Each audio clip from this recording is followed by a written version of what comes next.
Please hold. I'm gonna try and find some like recent Injustice. I want to see some post-patch Injustice. Injustice 2. There's like a hold on this week. See what we get.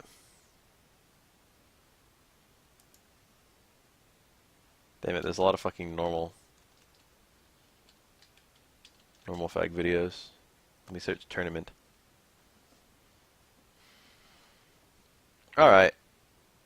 Injustice 2 new patch tournament. Top 8 plus finals. That sounds like it.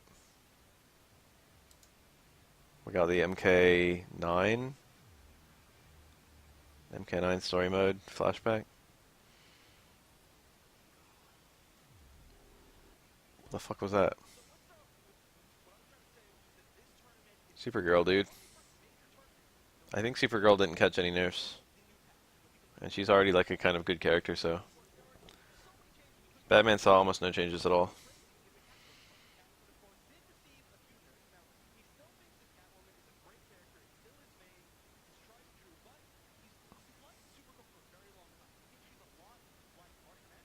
Pretty whack. I think the only character I pretty much didn't see. I don't think I've seen a Green Lantern yet, which is weird because he seems like relatively intact to me. His zoning seems like it might be better than Injustice 1, but his damage is a lot worse. His damage was like kind of high end, and now his damage is like low end. His meterless damage is kind of good, but his 1 bar damage, which is like the big question in this game, is like 50 below other characters. Aquaman got nerfed to shit. Aquaman wasn't even the best character probably, but he was the most nerfed character. Aquaman caught like the 2 biggest nerfs of any character.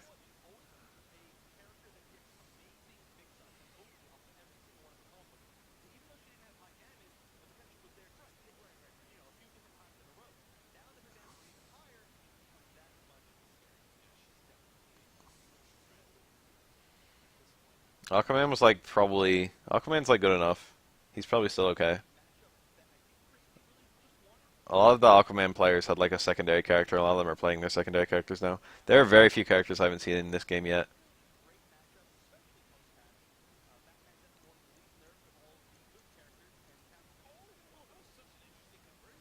Let me think.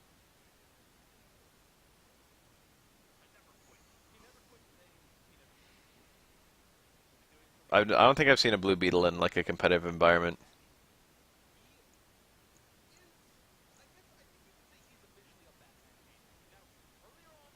Most of the characters Ryu was better at than Evil Ryu were characters you don't see very often.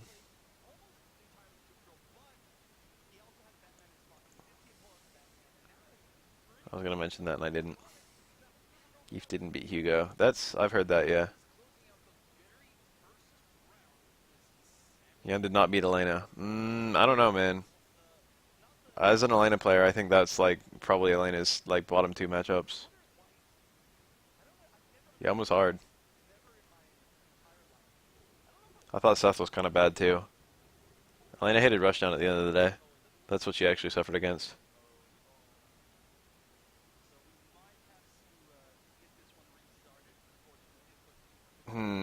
Kazunoko's a good source.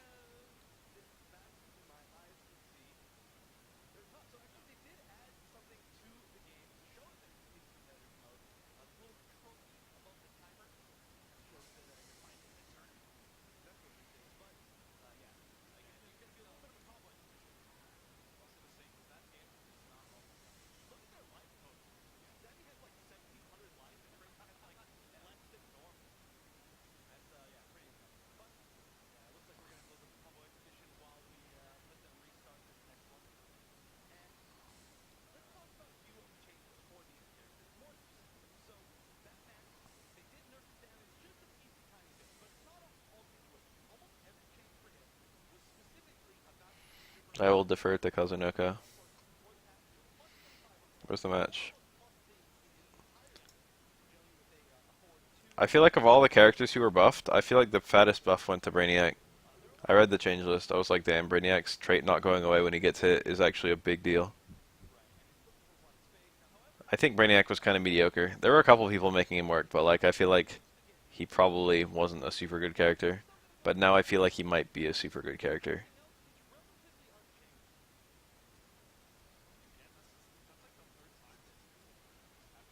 Brainiac got some other stuff too, but I remember that fucking trait change is like a really big deal because now it's super hard to trade with him. I saw PL and I saw someone else. I've seen two Brainiacs. Forget who the other one was though. I haven't seen a Wonder Woman yet.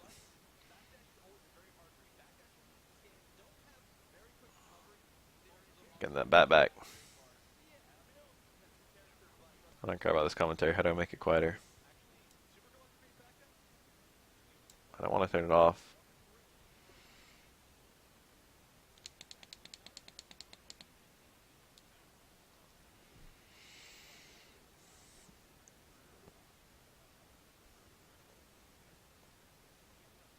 Geef always kind of suffered against other grapplers. I've heard people say Hakan. I don't know if that's true. I've heard many people say Hugo and T-Hawk. And of course, I guess you can lump Seth on there if you really want to. Even though Seth won for reasons entirely unrelated to his command grab.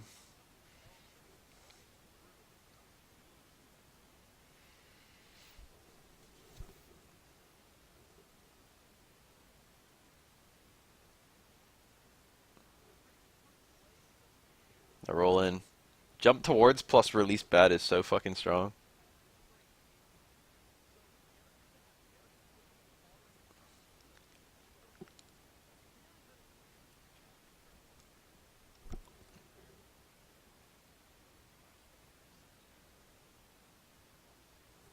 This is such a hard comeback. I don't see this happening.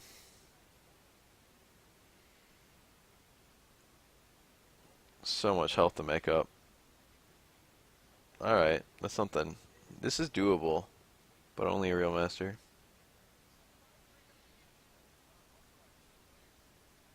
That was a good towards 3. He burned a lot of meter on that. Just come for unusual footsies, trying to be unpredictable. Got 2 bats. Bad trade. Bad trades are really particularly horrible right now. If he just did jump 2, he might have actually hit there, but instead he did the sparks.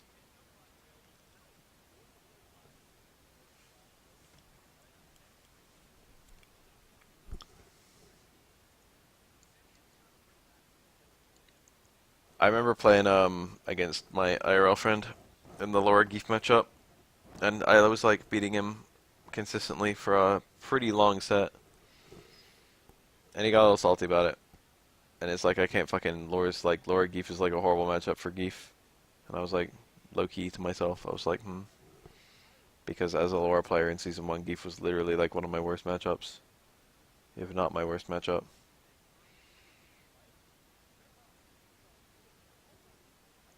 Okay, it wasn't really one of my worst.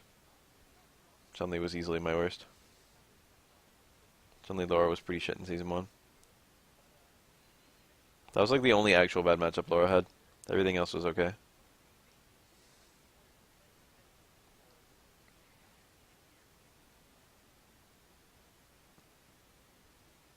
Nerfing Laura was enough.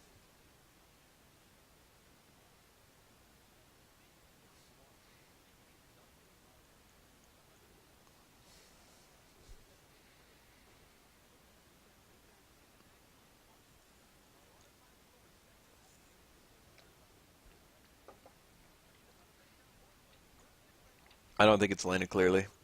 I think Elena is probably the best in Ultra. But Evil Ryu definitely is like a contender. Not Seth. Seth is good, I guess, but like I wouldn't put him as like a contender for number 1. I think it's Evil Ryu, Yun, and Elena are the 3 fighting for that spot.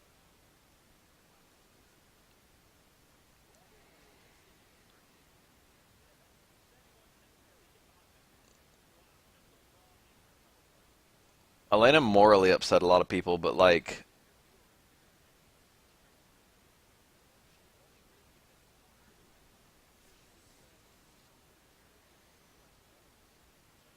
I don't know. I don't think the totality of what she had versus the totality of what Evil Ryu had were easily compared.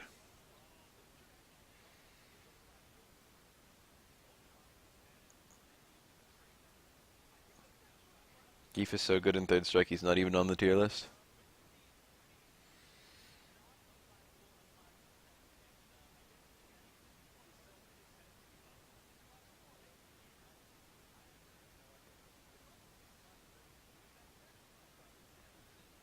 Dude, Evil Ryu fucking destroys a good number of characters while doing well against the top tiers. So does Yun. What does that mean?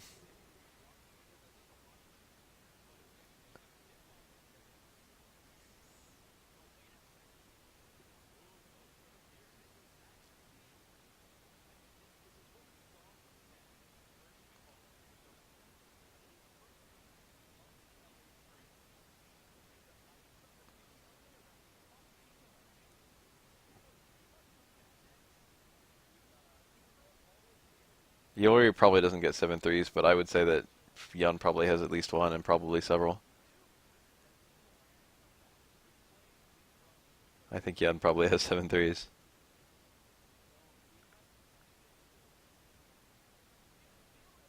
I don't know if Geef Evil Ryu is that bad. Evil Ryu doesn't really body anyone.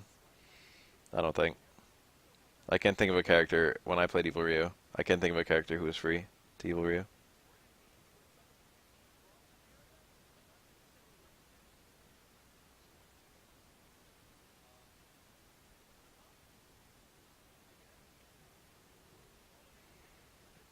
Evil Ryu's matchups are not that extreme. He just consistently does well against everyone. He just has a good toolset. You could actually call him somewhat well balanced, which is one of the reasons people don't normally think about him when they think about a top tier character.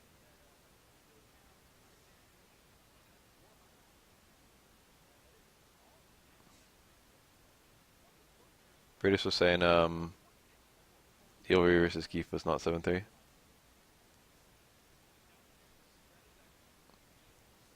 7-3 Faye? I don't know about that. Honda I can see. I got my hesitations about Dudley too. I definitely don't think Decap. Never ever. Elena Decap 7-3. Absolutely not. No. 7-3 Gal perhaps. I would say that's a pretty good matchup, having played it a lot. I can agree with Guile and Honda. Faye, I think no. DiCaprio, never ever. Dudley, I think no. Those are like not the characters at all I would have listed as Elena being smashing. Didn't even list Blanca, shake my head. 7-3 is a pretty extreme matchup, to be honest. I don't know if like any of those three have actual true blue 7-3s except against maybe some shit tiers. Elena beats DiCaprio for free, huh? How? Don't tell me you can punish hands. Because while you technically can punish hands, that's not a big deal at all. Elena has no option for fucking DiCaprio's main movement.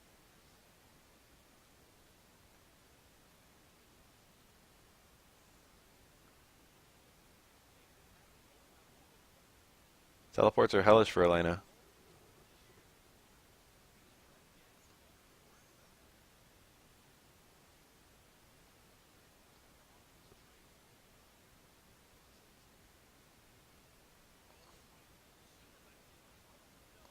Yeah, I played Third Strike a lot, and 7-3 matchups are like probably worse than anyone here has ever played.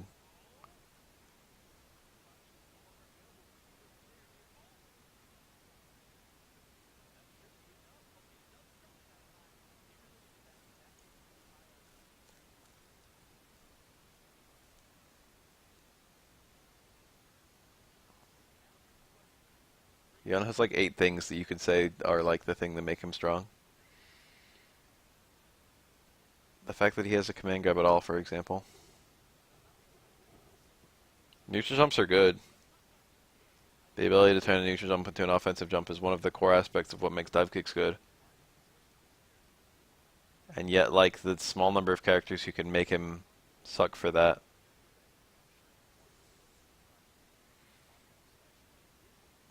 Like, anyone with a fireball can technically punish that just by throwing a fireball at him, making him land on it. There's a timing where you can see that he's not doing a dive kick and throw a fireball. C is a bit strong. It's more like do a late fireball and you'll block a dive kick and fucking fireball and neutral jump. You can see Daigo do that a lot.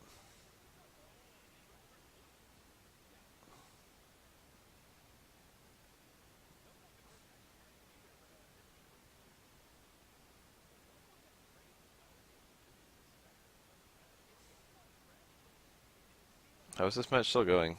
I want other characters.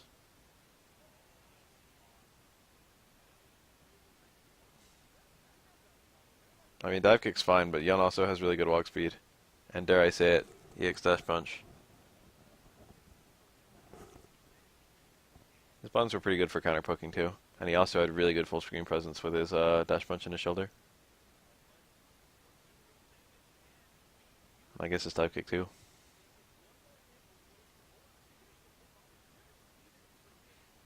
Did you know that Yun can do level 2 focus crumple and then dive kick and then do his punish combo? You would never do that though. He just adds scaling to the combo. But it's kind of funny that it worked. It's also quite hard to do.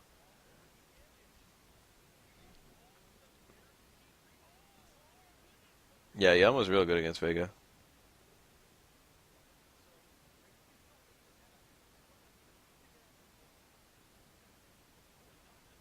EX dash punch is not reactable.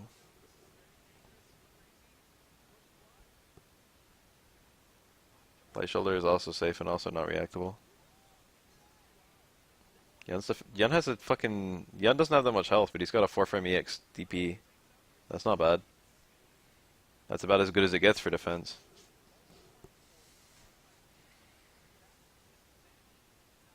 Maybe at a meterless defensive option, that would be nice.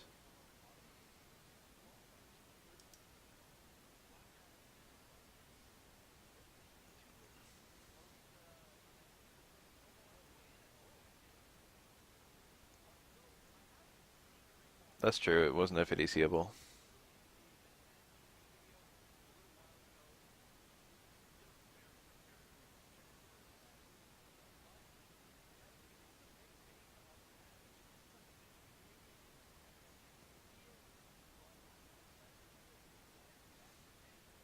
I think I did do new 13's trials, some of them.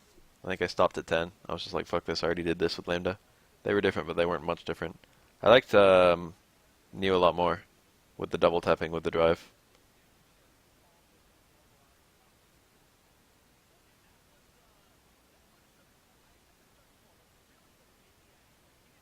Wait, wasn't that the entire lifespan of the game?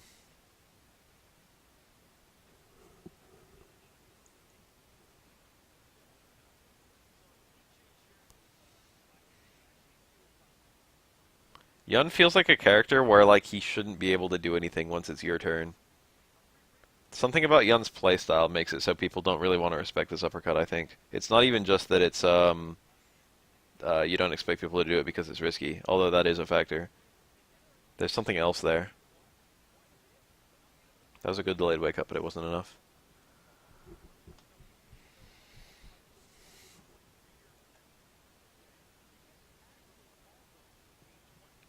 There's something quite strong inherently about doing something really unsafe, or not unsafe, but like having your turn over and over and over, and then when it finally gets to be the opponent's turn, you immediately XDP them. That has good success rate in my experience.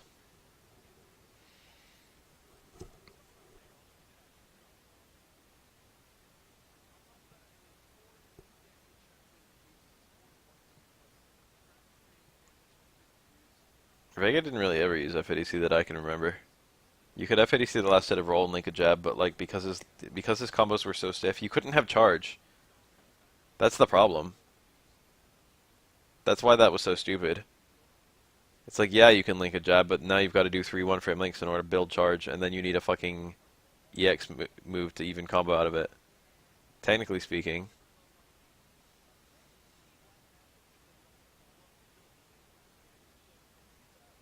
You can do fucking FADC combos to increase your damage.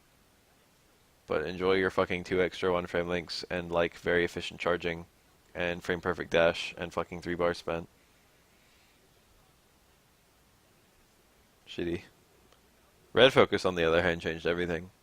Red Focus comboing from roll was actually really strong. Vega benefited a lot from every ultra change. Ultra double was not bad on him because he had two kind of bad ultras, and thus taking ultra double and landing whichever ultra you could was like kind of strong. More importantly, delayed wake up helped Vega immensely, and Red Focus also helped Vega immensely.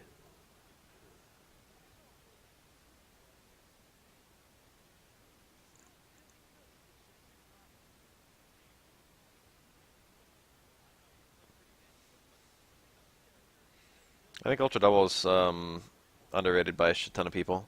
I think they actually did a fairly good job. For the characters with 60% ultras, I think they did a pretty shitty job. I think 60 was the wrong number. But for a lot of other characters, Ultra Double is a lot more viable than people realized. Almost every character with two viable ultras, Ultra Double became viable.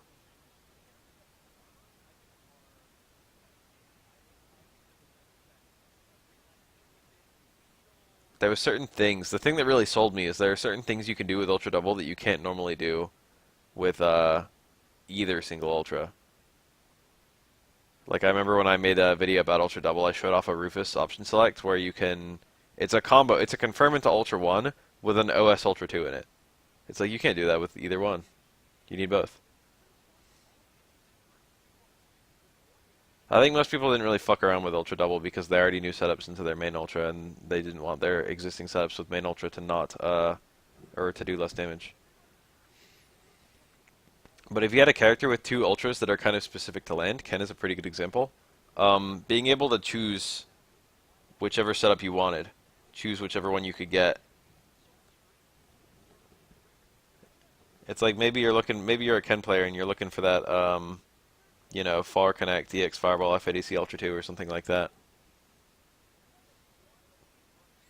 But then, like, you know, things get hairy and all of a sudden you're doing Wake Up EXDP and you get that counter hit. Or you're just doing an EXDP in general and you get that counter hit. And it's like, well, this is a Full Connect Ultra 1.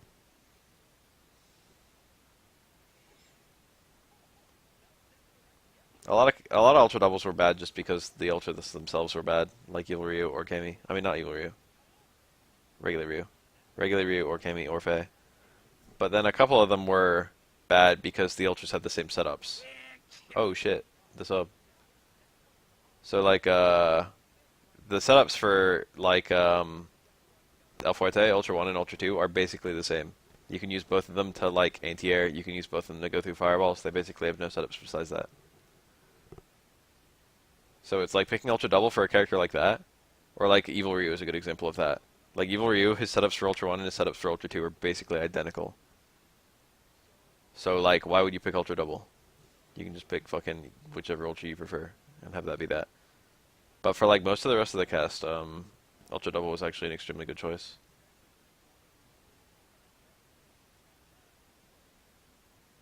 All the 60% characters had pretty bad ones.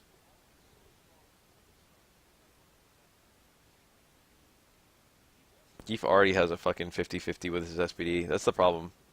Is that hard SPDs like already makes Ultra 1 almost completely redundant. Vega was good.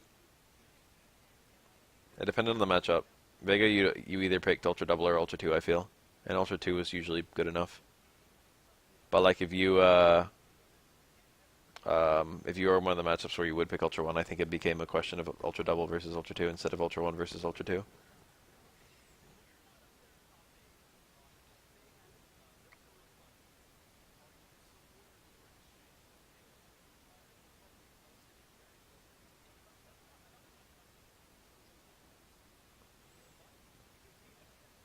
That's the beauty of one of them being an invulnerable reversal, is that you can look for the setups of the one but keep the invulnerable reversal of the other. Black Adam got his balls cut off. He's like the same character from what I can tell. But now his combos do like 100 less damage. Maybe not 100. But he had like viable 500 damage combos that he could just land. I feel like Vega has a really hard time landing either Ultra. So like the ability to land an ultra at all is more important than the damage loss.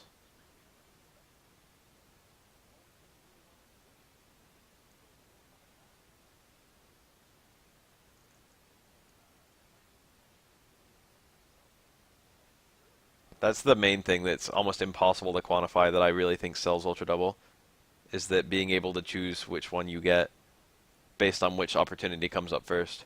If you have an Ultras that's hard to land, then having the option to use either one is really good. Ken is a really easy example of that. Ken has two Ultras that are both really specific to land. But, like, the chances of you finding a specific one are not that good, but the chances of finding either one, finding a setup into either Ultra, is pretty good.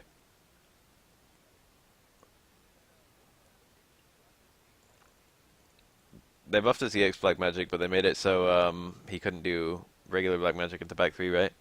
And also he lost damage on uh, the cage, electric cage combos, EX electric cage, and I think he also lost damage on EX dive kick combos. I don't know if he actually lost damage on those things or he just lost damage in general. Dudley Rolling Thunder, I think started in like 8 frames or something, and it went like 3/4 screen in that 8 frames.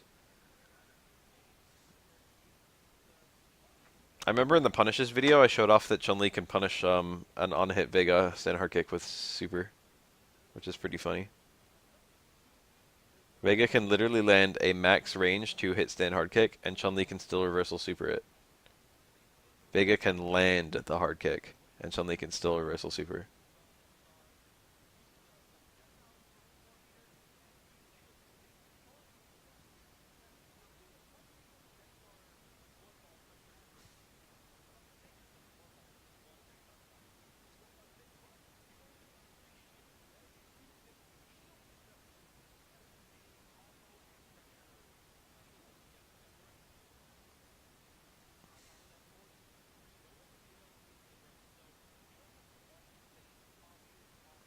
I feel like unless you were fighting like a Sim, or maybe a Sagat, or unless you were doing the cross-up Ultra 1 stuff, Ultra 1 was generally like worse in almost all matchups. Although I had a lot of fun playing it. And then if you're doing red focus combos, I guess Ultra 1 is probably a little bit better.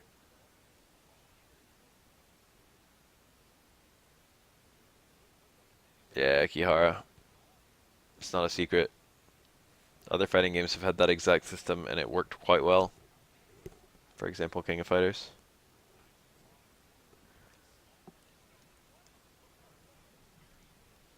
That was a good punish. Meter burn back 3. That's like, I want to fuck you up kind of punish. That's like, I know that this is punishable and I'm going to hit it as hard as I can. Who punishes with the meter burn back 3? That was tight.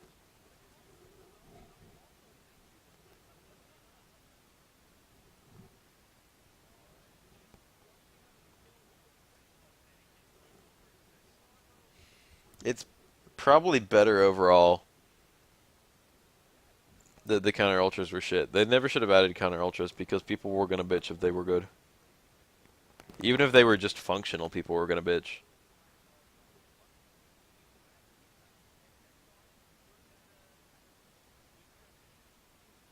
The only time I ever saw counter ultras being used was I think Fei Long against, it might have been Kemi. It might have been both of them against Viper, because the counter ultra is like a pretty good response to her meaty burn kick stuff. So once you have the ultra, theoretically, like she can't go for meaty burn kick stuff anymore. And if she does, then you can light her up. But that's the only time I saw it in the entire lifespan of the game. The problem with Fei and Kami, I shouldn't say the problem, was that they had ultras that were already pretty good. Already covered all the bases. Kami in particular. Kami had a ultra that she could follow her DP with. She had a Fireball Punish ultra. She had a ultra with good invincibility. She could technically anti-air with it, but I wouldn't.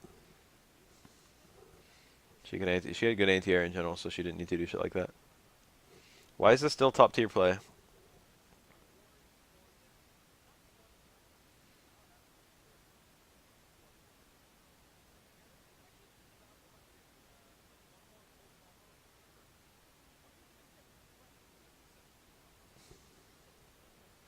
Their attack into EX Fireball.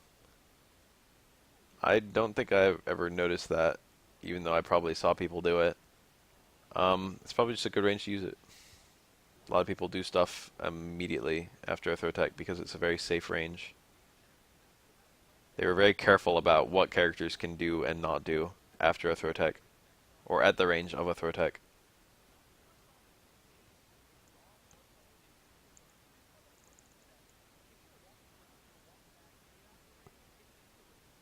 EX Fireball from Ryu also didn't have much recovery.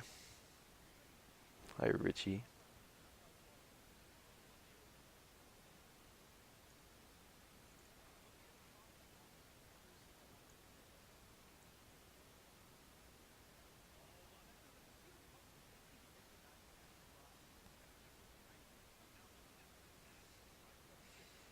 Atrocitus, I think, was pretty much untouched, but Cat got nerfed to hell. I think Cat doesn't last as long, and every Cat follow-up got gutted a little bit. Atrocitus seems like he'll still be pretty good, but he's one of the more nerfed characters. Probably like the third or second most nerfed. Probably third. His trait's probably the best trait in the game from what I can tell. And it's still quite strong, even post-nerf. Flash has a good trait too.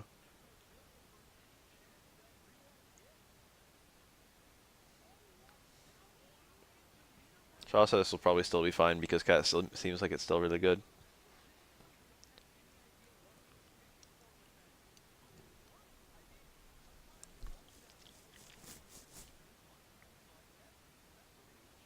I don't need any replays.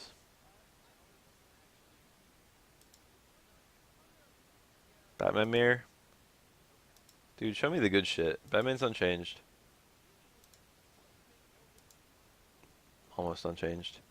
All right, I'm down with this. This is like a wait, is that a cyborg? Okay, I thought this was pretty wacky already with the fucking Doomsday. This is an interesting matchup right here.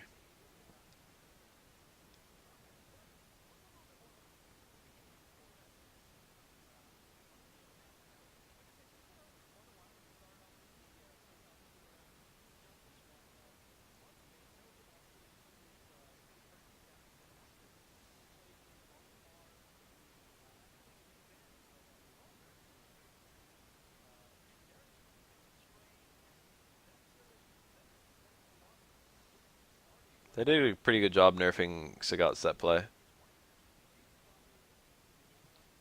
I guess they did a pretty good job nerfing Laura's set play. Not really. They didn't try to remove it, they just made it different. I'm curious to see how they'll nerf Ibuki set play. Set play in general is bad. It's not. Like, you know, you can kind of call any, like, optimal play based on, like, the meter and range. You can kind of call that set play. But I think the set play that's kind of bad is the set play where you don't really need to care about what your opponent does.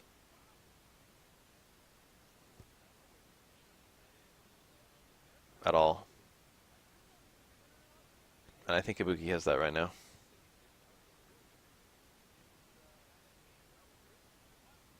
What the fuck is that? You know a game isn't good when you're watching but talking about something else primarily? What the fuck? I wouldn't even be watching Injustice 2 if it was a bad game. We're just a whole bunch of Street Fighter players. What do you want? We talk about fighting games. We were already watching Street Fighter before this. People like reminiscing about 4. Injustice 2 is a good game, dude. If you haven't played it, you should go play it. It's fun as hell. It's also very easy to get into.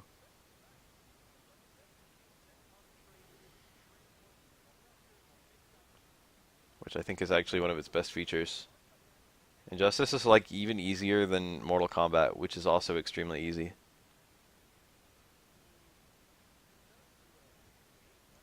I don't think I've ever seen that Clash success.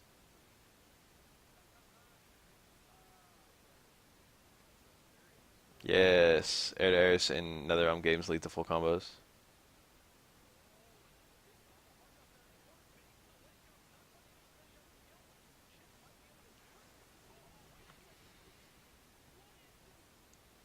Uh, oh my lord. Oh, that's a shame. Cyborg just had 2 bar. No. Yeah, Cyborg just had 2 bars. He could potentially have done a cancel into Meteor Burn back 3 instead of the combo he went for. Yeah, that's actually a really nice feature. That's actually one of the greatest strengths of the game, I feel.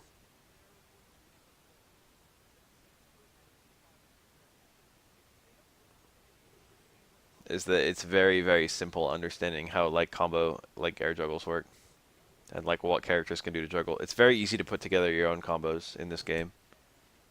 That's easy for me anyway, but I guess I'm kind of strong at that sort of thing.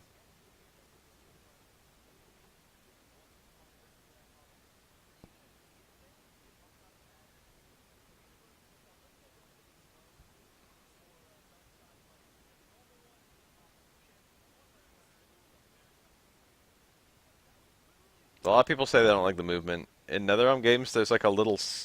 When you move in Street Fighter, you move like on the second frame, and then the longer you hold the button, the farther you move at like a very consistent rate.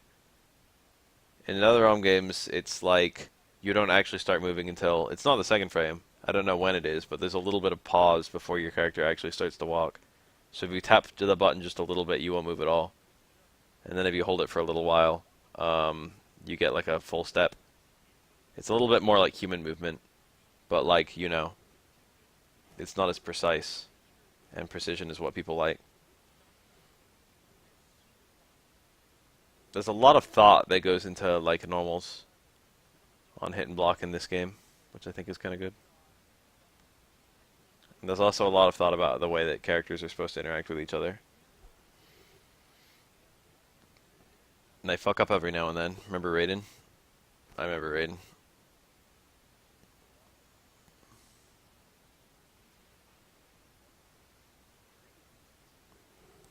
But it's clear that they want every character to have some significant quirks and footsies, and they did a pretty good job with that, I feel. The characters who don't have ranged play at all have, like, at least really cool things they can do about range play. Like, Flash trying to approach is not, like, uninteresting. They did a good job with Flash's approaching tools, like the way that Flash is supposed to go, like get close despite zoning, or like Cheetah. Even though they're kind of like up close characters with very little capacity to play ranged, there was clearly a lot of thought that went into the way they're supposed to fight ranged.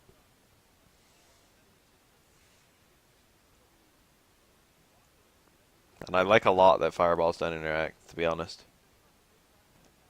That's a very simple fix to a very old problem, in my opinion. The old problem is that as long as fireballs interact, it's very easy to stall. Bane is from Injustice 1 or from the patch? Bane got buffed, I think, in the patch. And he got buffed from Injustice 1. Bane is looking real strong right now. Bane is like sleeper top, in my opinion. I don't know if I'd say sleeper top, but he's one to watch out for sure.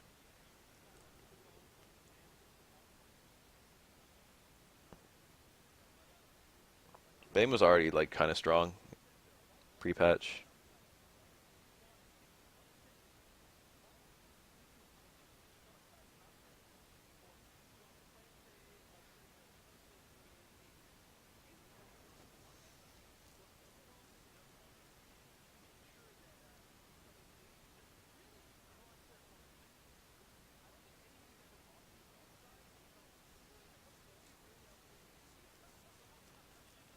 Bane is one of the best characters to get buffs. Catwoman got a bunch of buffs too. I think she got a nerf, and then she got some buffs, and it was like, you know what, this nerf isn't so bad, and these buffs are pretty good, and she was already like, maybe top tier. So I feel like Catwoman is a very, very scary character right now.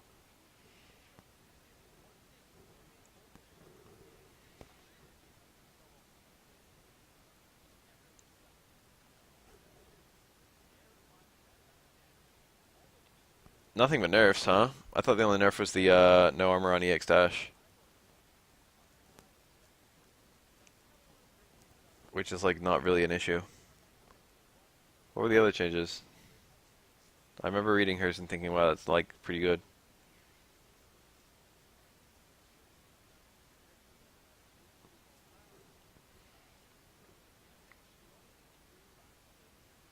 I think Flash ended up getting like net buffs. He got like buffs and nerfs, but the buffs were kind of nice and the nerfs weren't that bad. And Flash was like one of the better characters, so.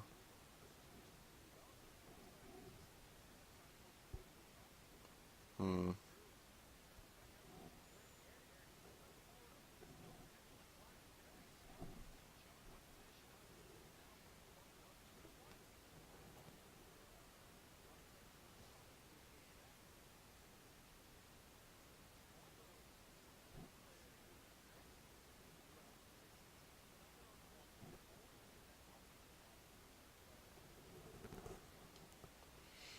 I don't have the list in front of me, so I don't remember it. Dude, is this a change to Darkseid? I mean, to fucking Brainiac? This is wacky. What kind of man plays Darkseid and Brainiac? I did that recently, Moogle Pies. It was fun. And now I have a Raspberry Pi 3 emulator box. And it's cool.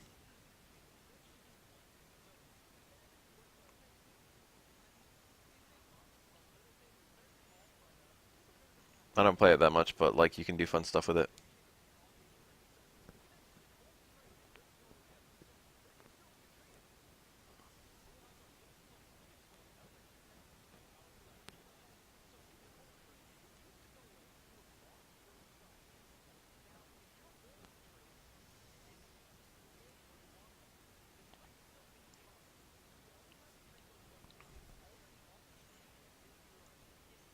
NetherRealm are like the only video game company who adequately respect dive kicks for what they are.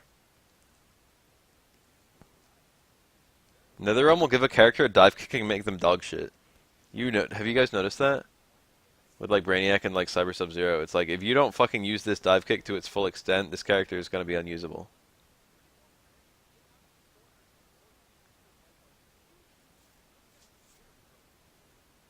We will see.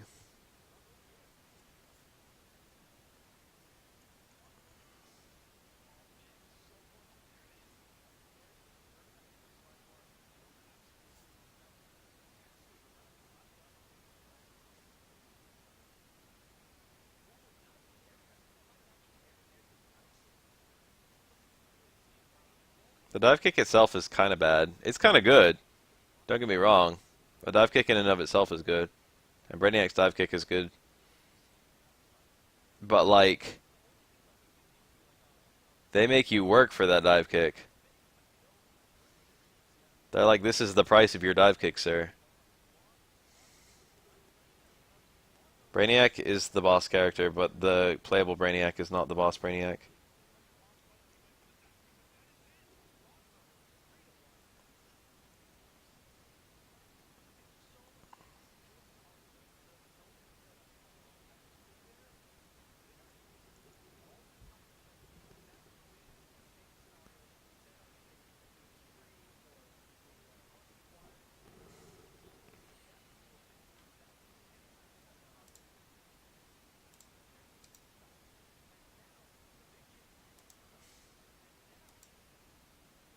Blah.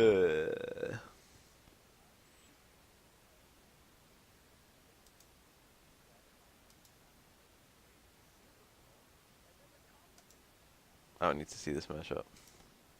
I know all about those two. This is Black Adam and Batman. I want to see some wacky stuff.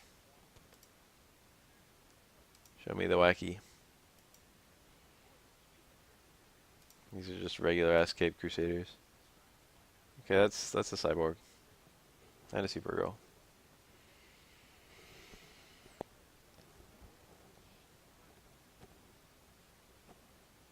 Yes. Well, I think even Rugal was kind of busted, wasn't he? But Rugal was the boss version. Who was much stronger. To be honest, even Street Fighter 4 did that. The boss version of Seth is quite different from the playable one. For example, having a above average health instead of way below average.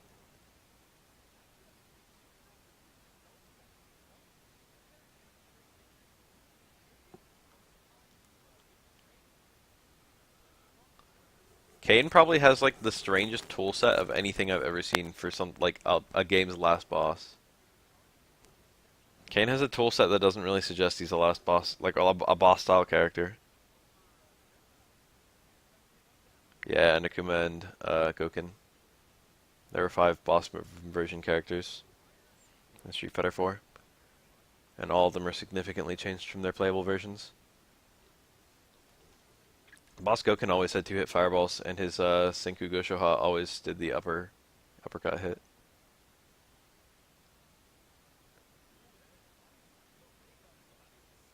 Yeah, I agree with that. Grant has like a last boss feel to him, mechanically.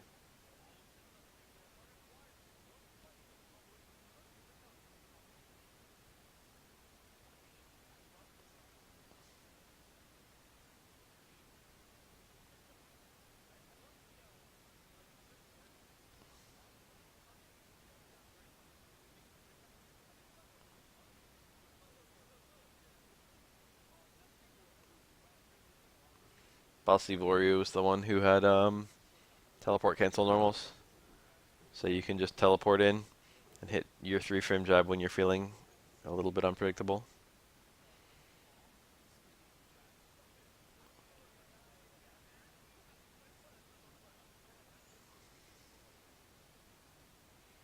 And also you can do Stay in Fierce, teleport in, Stay in Fierce, and that's an infinite. Catwoman.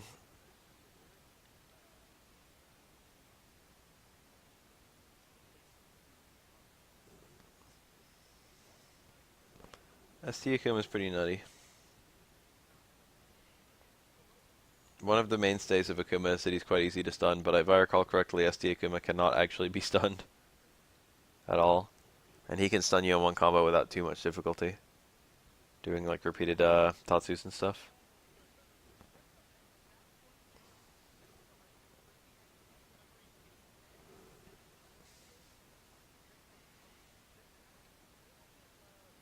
If I recall, Alpha 3 Akuma also had 1-frame reactions.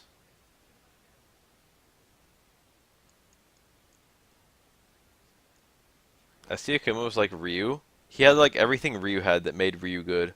Like the invincible uppercut and the anti-air sweep and like the fireball pressure in a game where fireballs were really strong. But then he had a bunch of shit stacked on top of that, which broke the game. Like Tatsu into Tatsu. Tatsu juggles are absolutely insane, because Tatsus do a lot of damage and stun. And juggling out of Tatsus does a lot of damage. And the Tatsus were invincible, and they were safe. Air Fireball was the real key. That just made everything completely retarded.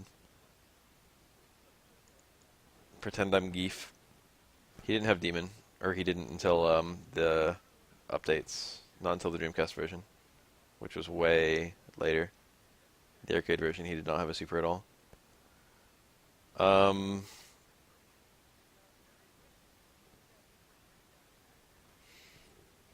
Let me think.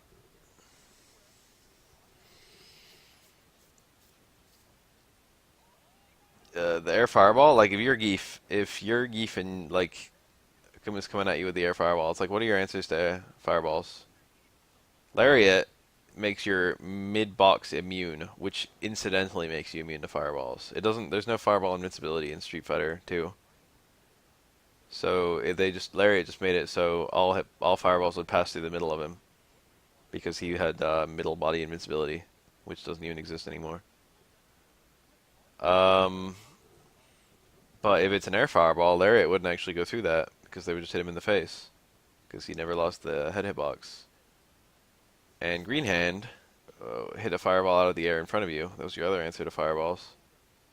And if it was Akuma, you know, the Green Hand wouldn't hit the fireball because it was coming in at your head.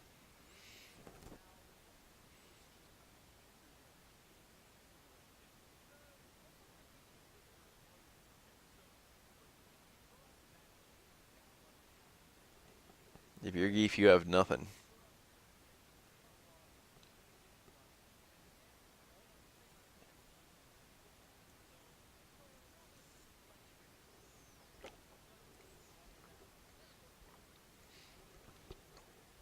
I was right about to say it had like 5 versions. That played a pretty big part. I mean, you say, yeah, I mean, ST, you're saying ST, but you know, they ironed out a lot of the kinks in the previous versions.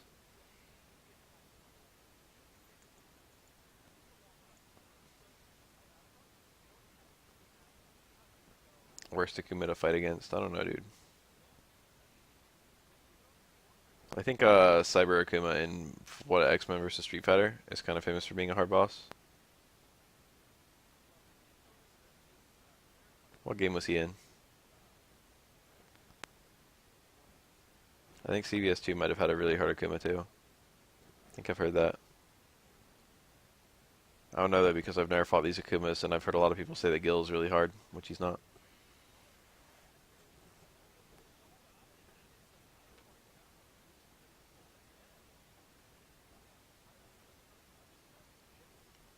Alpha 3 famously has a really fucking hard Akuma.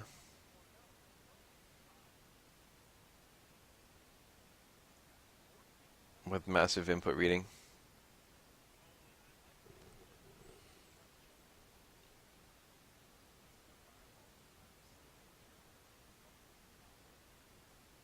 It's easier to exploit Gil than all the other bosses because this is the game that has parries.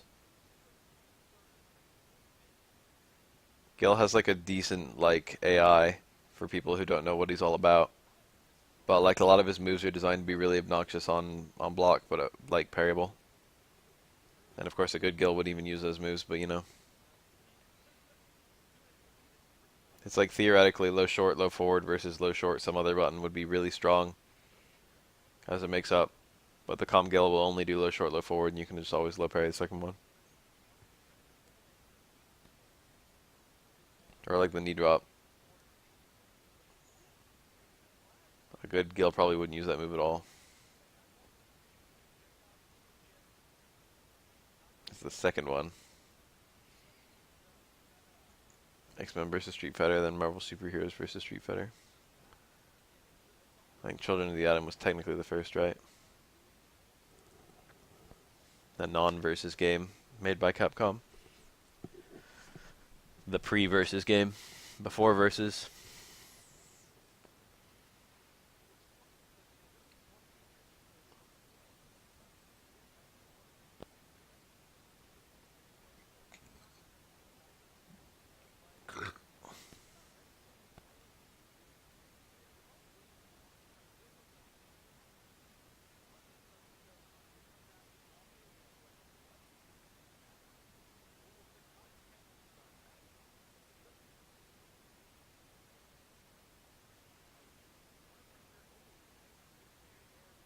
I know, dude.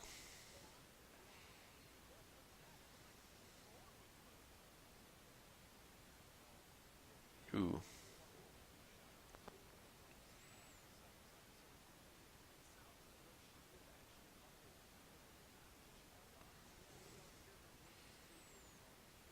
Man, EX Dash is already good enough without armor, dude. Catwoman was good.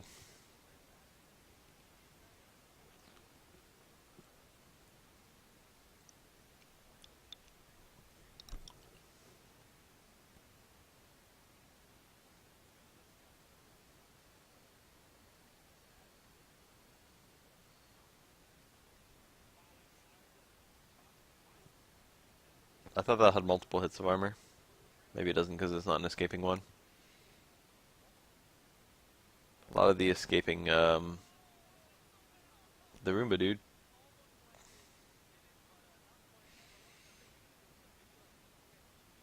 I got distracted by that.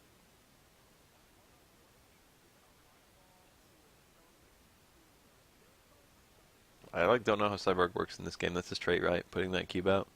You can have it blow up or you can have it be the Roomba.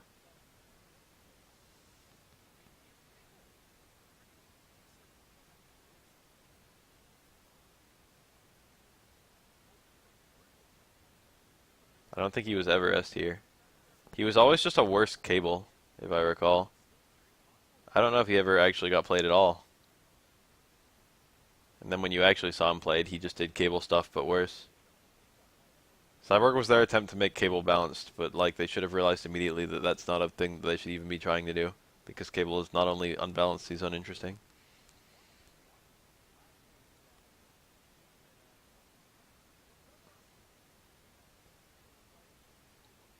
You could duck that. You could always duck it. Couldn't you? I seem to recall you could always duck it.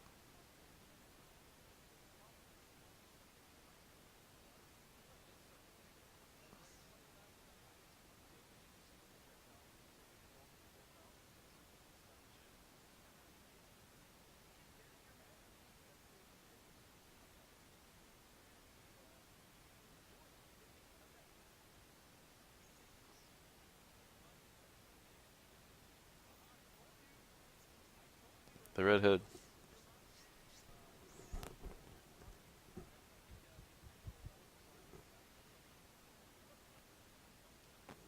I straight up do not remember a time ever that Cyborg was S tier. Or even that good. I seem to recall him being bottom tier for almost the whole lifespan of the game. I remember there were complaints about the way he played. Since it was literally jump fireball, jump fireball.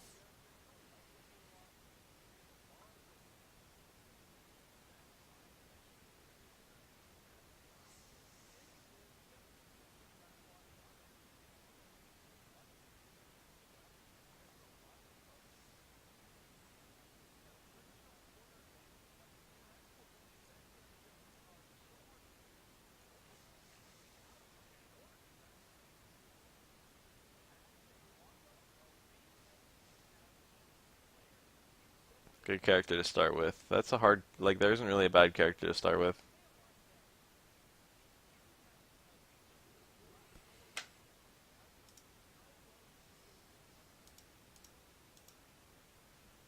Ooh, look at this. That's not even the infinite we're talking about. Thanks, NetherRealm. That Injustice 1 UI. Looks kind of retro now. I remember when it looked all futuristic. Alright, this says compilation, but I'm just seeing the same infinite. Here we go.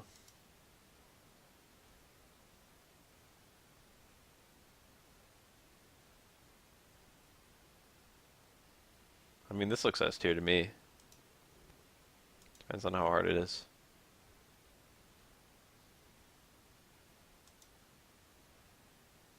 Package. I don't even know what you're talking about. I just bought a fucking Raspberry Pi 3 in a box.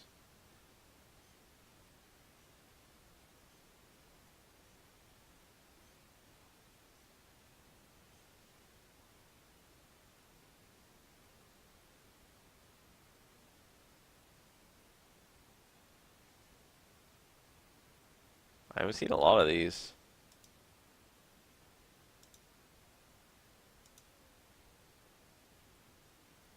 I can't believe that's an infinite. Holy cow.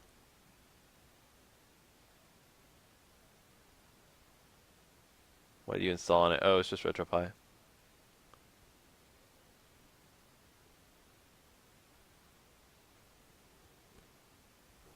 It works fine.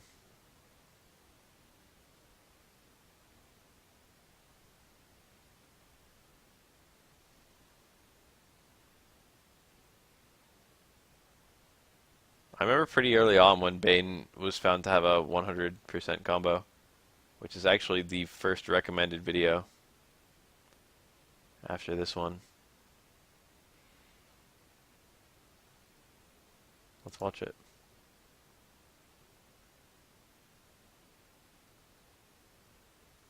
It's like immediate level 3 Venom, immediate interactable, combo into immediate other interactable, combo to super.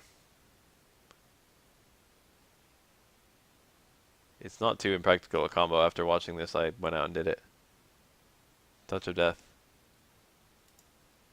Elijah found it and thought he was the hottest shit in the world. And then it turns out, no, that like doesn't even matter. Or rather, it was too specific to be too good. I remember NetherRealm nerfed it almost immediately after that anyway, because that was back in the phase when they would just react to anything with everything.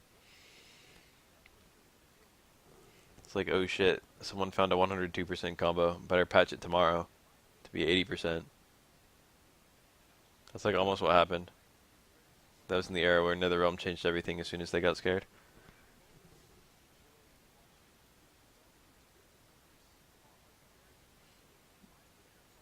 They got a lot of complaints about that, so now they wait patiently every time something horrible happens, unless it's really horrible. Players like playing with broken things, that's the truth.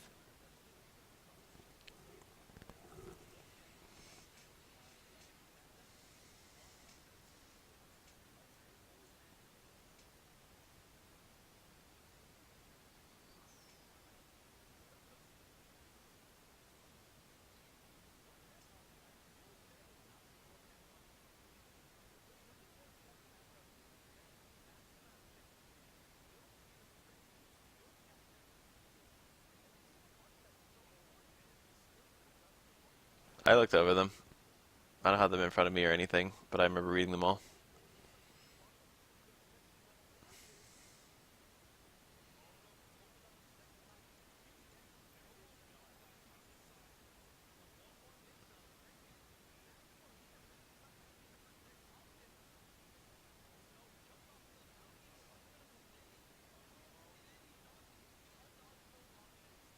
I'm not sure I know what we're talking about with like Zod matchups.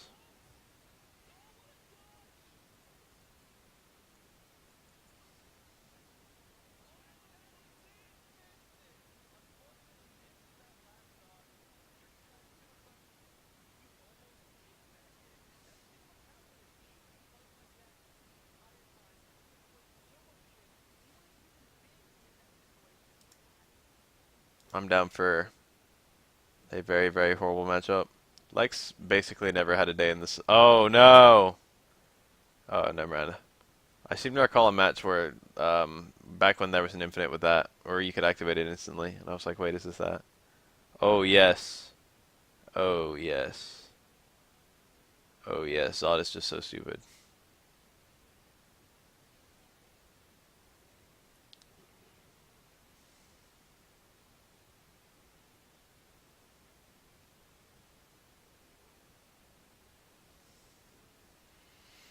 Ares definitely never had time in the light. I remember that shit. I only remember one Ares player ever.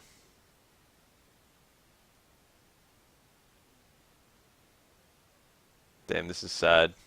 He got hit too, he lost his armor.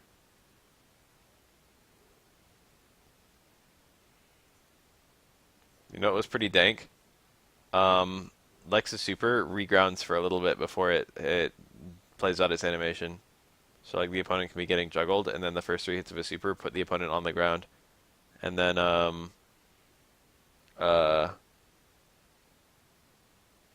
it starts playing out the full animation. So if you were fighting Aquaman, um, he could do you could hit him with any combo into super, literally any combo into super, and then it would reground, and Aquaman could just activate his trait, and then he would fall out of the super before it played out in the animation.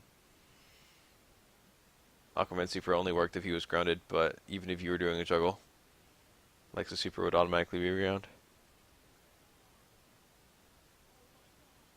This could even potentially be worse than 8-2. Because I think Lex isn't that good when he gets in either. Alright, that was nice.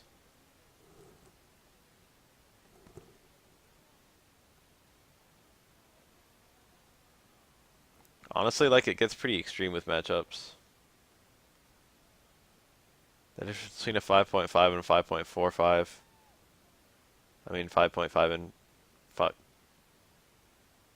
The difference between a 5.5 and a 5.5, 4.5 is, very subtle. I mean, very extreme. Not very subtle. But the difference between an 8-1 and 9-2 is very, very subtle. Every NetherRealm game is low-key Kusoge. I'm getting tired, I can tell, because I'm having trouble articulating my thoughts.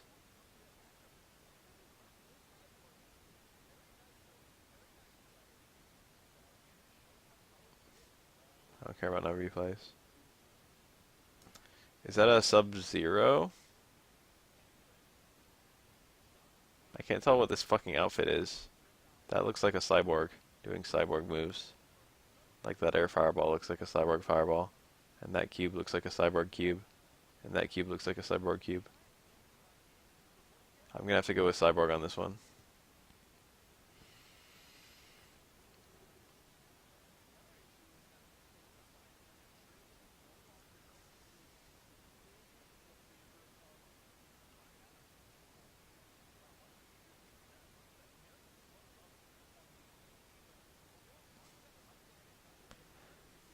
The worst matchups I've ever seen in like a serious fighting game were like Ice Climber matchups in Melee or Brawl, which are absolutely horrible.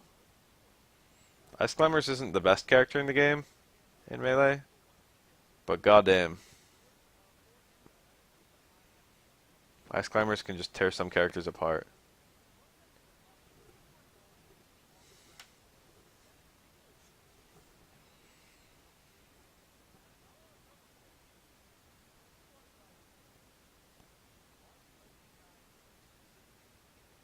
Brawl Minus had some pretty fucking garbage matchups, to be honest. 9-1s are not so uncommon in Smash.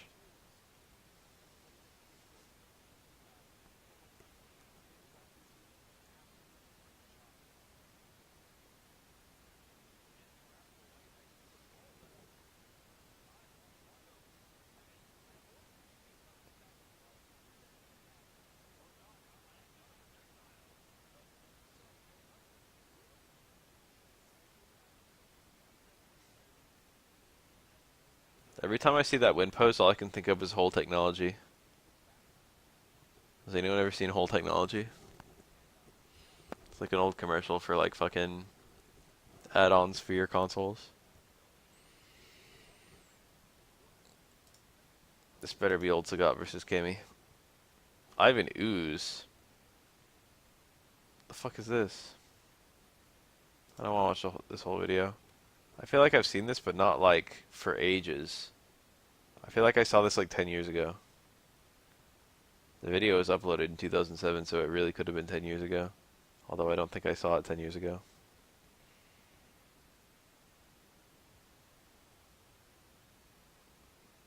This looks pretty neat and pretty cheap.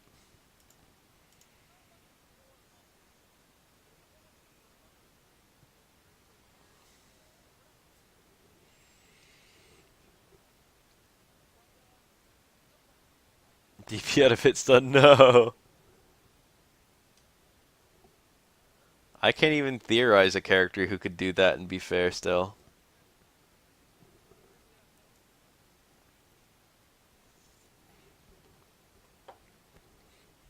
There's a matchup chart hosted on one of the Smash, I think the Smashpedia, the Smash Wiki, that literally lists Brawl Minus Ice Climbers versus Ganondorf as being 100-0. Think about that for a second. It does it out of 100 instead of out of 10.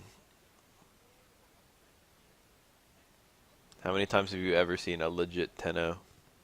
If the Ice Climbers know what they're doing, they literally cannot lose. Regardless of how the fucking Ganondorf plays.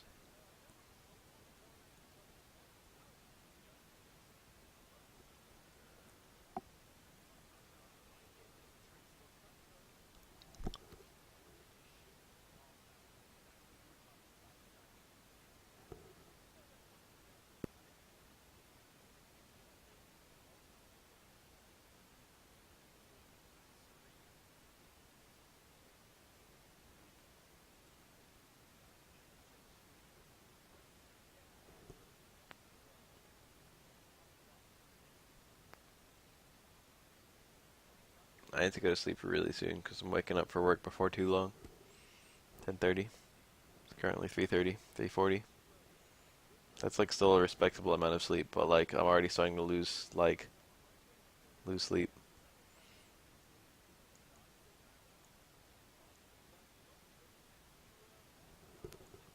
I hate that, dude. When I get off work and it's like less than 12 hours later, I'm gonna be at work again.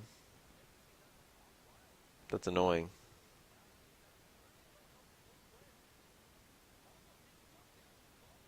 Captain Falcon is similarly shit in Brawl minus CS. But Ice Climbers in particular really bully characters with bad movement and slow attacks. And Captain Falcon has better movement than Ganondorf and faster attacks than Ganondorf. So the it's not as extreme. I think Falcon is still like bottom tier in Brawl minus though.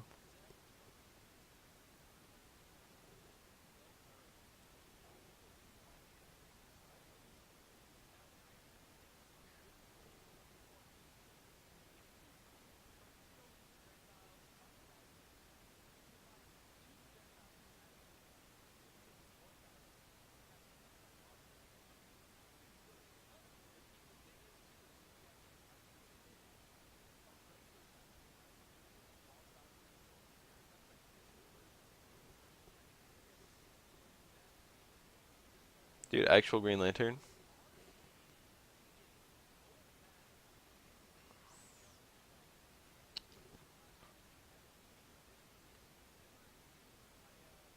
I think it's invincible on that frame too. And it can be cancelled early. And you can use it for fucking shine chaining. What? Oh, yeah, yeah, that's a setup. Deliberately not juggling out of the juggleable one.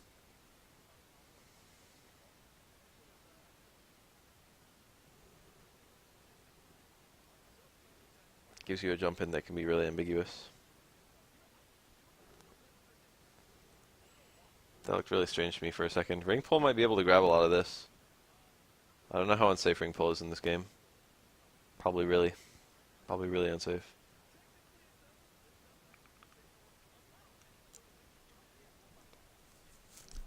Build a wall. Ring pull is really good at interrupting other shit in Injustice 1. I haven't seen it that much in this game.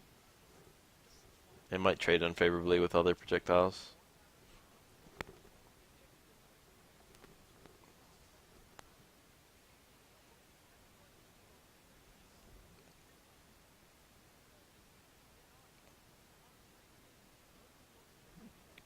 The video of Yoshi doing like a running grab and it whiffing like straight up going straight through a character. And then the camera fucking like the pause menu and then the camera turning to reveal that Yoshi's tongue went behind the character. And it turns out that hitboxes are calculated in Smash in 3 dimensions. Is that literally this one?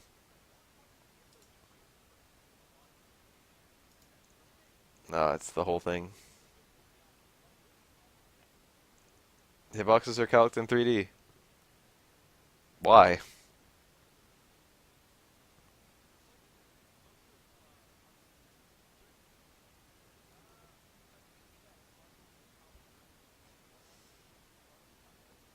That's so subtly awful that they're not.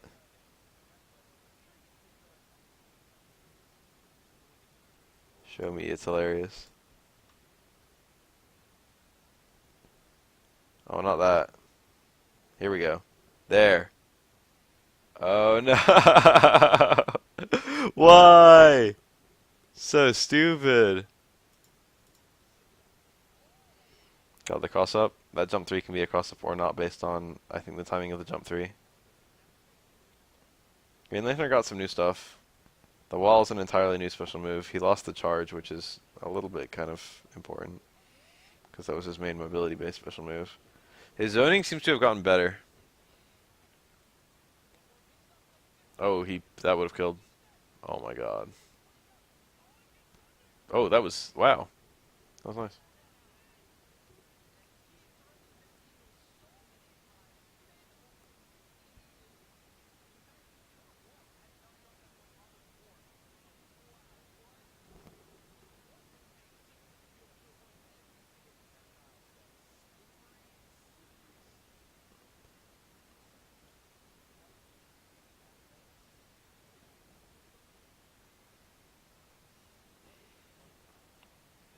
Third strike is balanced enough, but it is not balanced.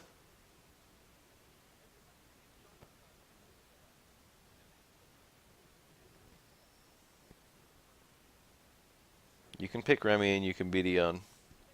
It's not impossible. It's kind of hard. It's not impossible. But when people like act like fucking the game is perfect, and it's just like, oh, remember Chun-Li? And then a period of silence.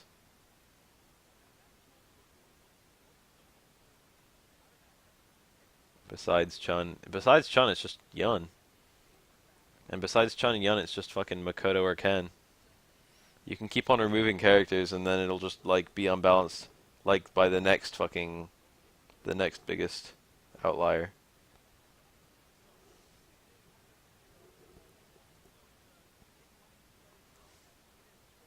Chun-Li has the lion's share of the game's bad matchups for what it's worth, but it's not like the game becomes balanced without her.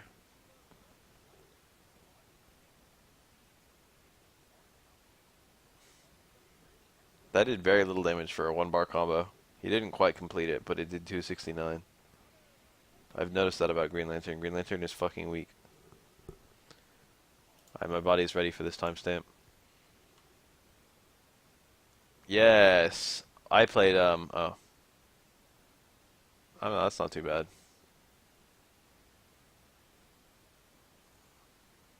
Are we talking about, what are we talking about? Are we talking about Jigglypuff? Oh, that's awful.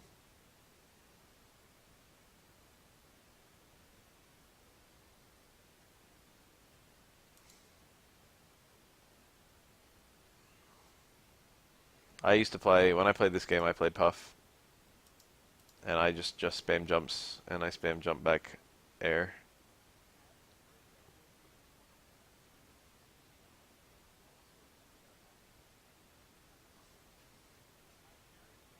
Balance is nice when it exists. I actually have come to the opinion that I like having an underdog, and in a game with balanced characters, it's harder for me to get interested. That's the truth. I enjoy a low tier character. I think the game should have a low tier character, maybe even several.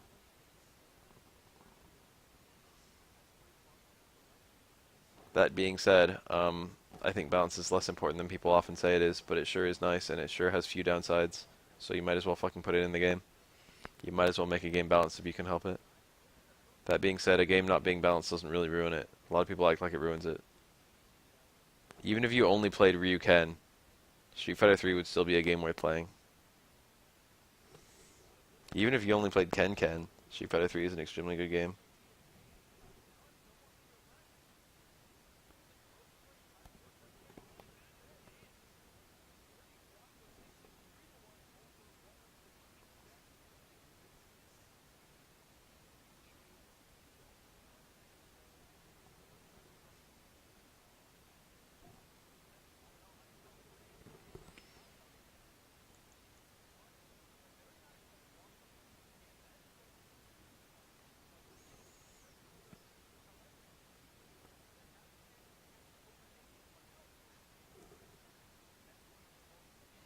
Someone should make a fighting game where there's only two characters, but the characters are deep as fuck. That's almost my fighting game idea.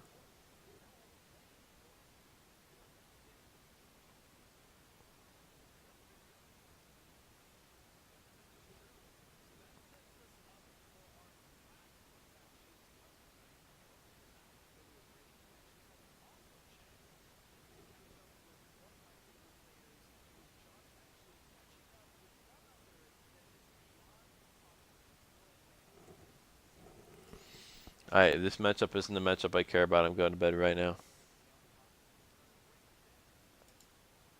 It's Batman versus Atrocitus. No. Calvin?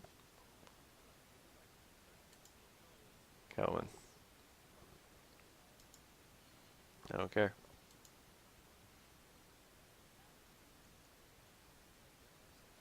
Cyborg play has been pretty good, but I need to sleep. Later, guys.